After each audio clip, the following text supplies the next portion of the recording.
한때 정치를 떠났던 제가 다시 당에 돌아온 이유는 하나입니다. 무능력, 무책임, 무비전이란 이 산무정권인 윤석열 정부에 분명한 경고를 보내고 입법부라는 최후의 보루를 반드시 지켜내야 하기 때문입니다. 당원 동지 여러분, 친명이니 친문이니 하는 이런 말들 이제 우리 스스로 내다버립시다. 우리는 다 민주당입니다.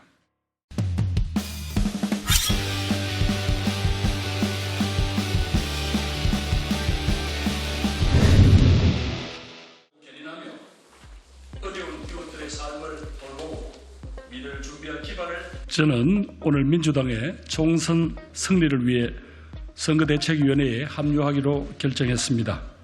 참으로 많은 고민이 있었습니다. 저는 2022년 5월 국무총리직을 마치면서 정치인과 공직자로서의 여정을 멈춘다고 말씀드린 바 있습니다. 제가 정치를 하는 30년 동안 추구해왔던 대화와 타협, 공존과 상생의 정치를 구현하지 못한 책임과 한계를 느꼈기 때문입니다.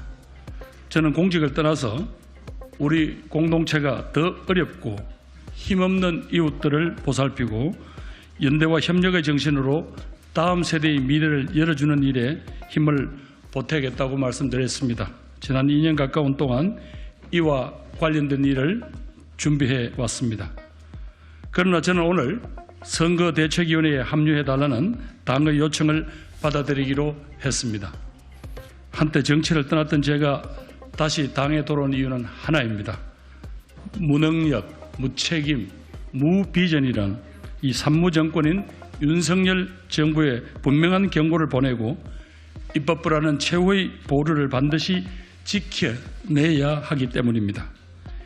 이유가 무엇이든 제가 국민 여러분께 드렸던 말씀을 지키지 못하고 다시 정치 일선에 나서게 된 점은 참으로 송구스럽게 생각합니다. 먼저 깊이 사과드립니다. 시장에 나가보면 우리 서민들의 한숨이 참으로 깊습니다. 물가는 오르고 내수는 부진하고 투자는 줄어들고 있습니다. 경제 성장률이 IMF 외환위기 이후 25년 만에 처음으로 일본에 뒤졌습니다. 민생이 곳곳에서 무너지고 있습니다. 이런 상황에서 정부는 재정 지출을 줄이고 나라의 미래인 R&D 예산까지 삭감했습니다. 보수 정부로서 어느 정도 역할을 해줄 것이라는 기대가 있었습니다만 민생에 무능한 검찰공화국에 불과했습니다. 이런 상황에서 입법부의 주도권조차 정부 여당에게 넘겨주게 된다면 우리 국민들은 믿고 의지할 곳이 없게 됩니다. 이번 총선의 의미는 분명합니다. 윤석열 정부의 무능과 폭준을 심판해야 합니다. 대한민국의 미래를 위해서 독성과 독주, 퇴행을 견제할 힘이 필요합니다.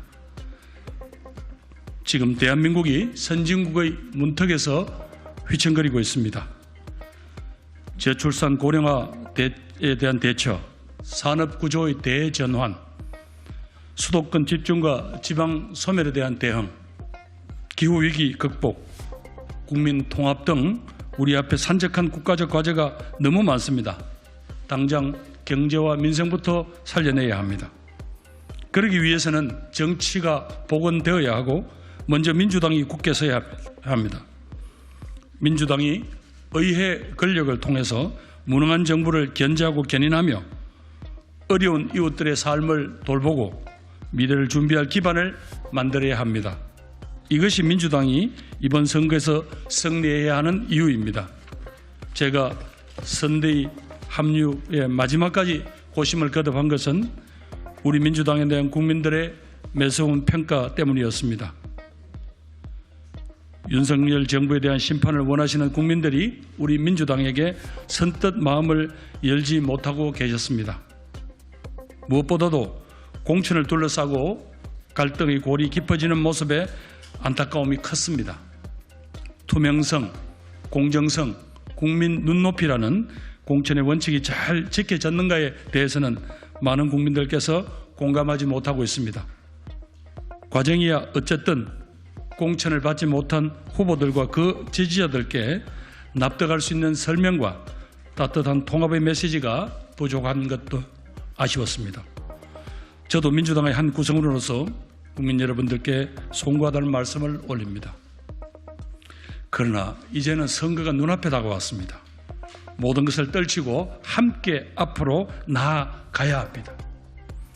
지난 상처를 보듬고 통합과 연대의 정신으로 오로지 국민만 바라보고 나아가야 합니다. 당원 동지 여러분, 친명이니 친문이니 하는 이런 말들 이제 우리 스스로 내다버립시다. 우리는 다 민주당입니다. 윤석열 정부의 실정을 막고 국민을 지켜야 하는 사명이 우리 민주당에게 있습니다. 작은 차이와 다름을 내려놓고 이번 총선에서 국민들께서 무엇을 원하시는지를 생각해야 됩니다. 총선의 승리를 위해서는 어떠한 기득권도 다 내려놓을 수 있어야 합니다. 그것이 우리 선배 당원 동지들이 땀과 눈물로 지켜온 우리 민주당입니다. 어떠한 이익도 민주당의 가치와 역할보다 앞설 수는 없고 어떠한 명분도 국민을 넘어설 수는 없습니다. 그것이 민주당입니다. 제가 선거대책위원회에 합류한다면 당의 화합과 통합을 해치고 총선 승리에 역행하는 일은 결단코 막아내겠습니다. 존경하는 국민 여러분, 지금까지 저희 민주당이 잘못하거나 아쉬운 부분이 있었더라도 너그러이 용서하시고 지금은 누가 어느 정당이 이 나라를 위해서 필요한가? 이 정부가 입법 권력까지 다 가져도 좋은가? 그것을 우선으로 생각해 주십시오. 민생과 민주주의 그리고 대한민국의 미래를 위해서 저희 민주당에게 한 번 더 기회 주시기를 요청드립니다. 민주당이 많이 부족하지만 윤석열 정부의 독주를 막아낼 수 있는 것도 이 시점에서는 민주당뿐입니다. 저부터 반성하고 돌아보겠습니다. 민주당이 어떻게 해야 더 유능한 야당이 될 수 있을지 길을 찾도록 하겠습니다. 어떠한 비판도 달게 받겠습니다. 힘내라는 응원도 해 주십시오. 국민 앞에서 늘 겸손한 그런 민주당이 될 수 있도록 저도 최선을 다하겠습니다. 감사합니다.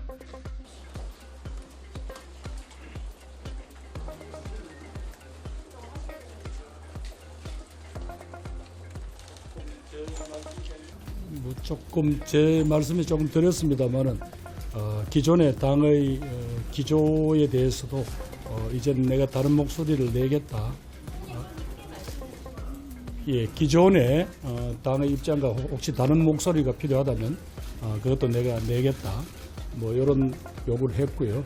또 앞으로 선거와 관련된 주요 전략적인 그런 판단은 선대위에서 할 수 있게 해달라. 그런 부분들이 다시 또 최고위원하고 서로 판단이 다르거나 겹치는 이런 일은 없었으면 좋겠다. 뭐 그런 요구를 했고요. 그 외에 뭐 한두 가지 더 있었습니다만 그런 부분들은 앞으로도 저 선대위를 운영해가면서 서로 입장을 조율하기로 그렇게 했습니다. 우선 공천 과정에 대한 평가는 제가 아까 말씀드렸습니다.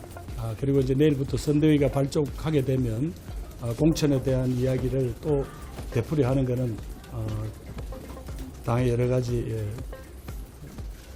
선거 전략에 대해서 별로 바람직하지 않은 것 같아서 그건 제가 입장문에서 밝힌 대로 그렇게 말씀을 드리겠습니다.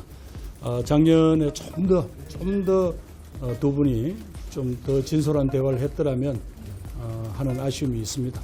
지금 현재 여러 가지 바로 야권이 어려워진 것 중에 하나가 또 그때의 분열의 시작이 이렇게 상처로 남아있는 게 아닌가 하는 생각이 들고요.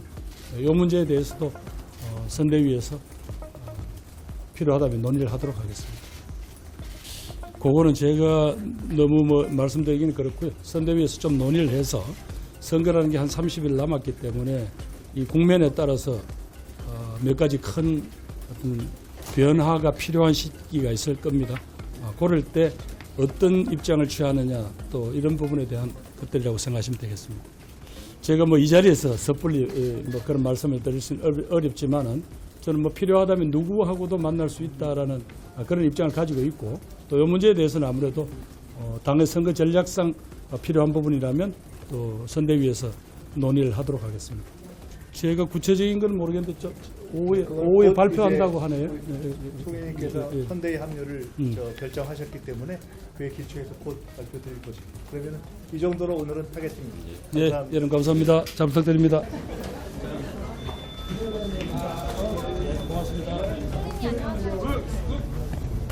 고맙습니다.